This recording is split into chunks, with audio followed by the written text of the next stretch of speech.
Content creator ka din ba katulad ko na hindi magaling sa memorization at sa mga adlibs?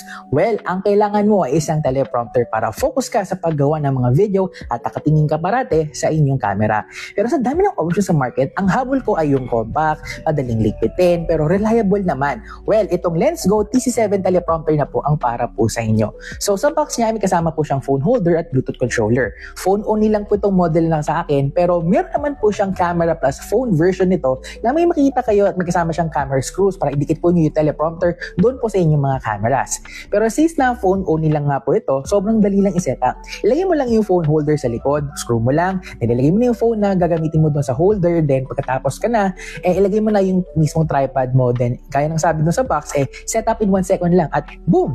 May teleprompter ka na. So, syempre meron din tayong ilalagay sa harap para maging teleprompter nga po siya. Meron tayong teleprompter reader dito. Pwede gamitin ng mini tablet or cellphone katulad ng nandito ngayon sa video using the free app nila na meron sa box via QR code.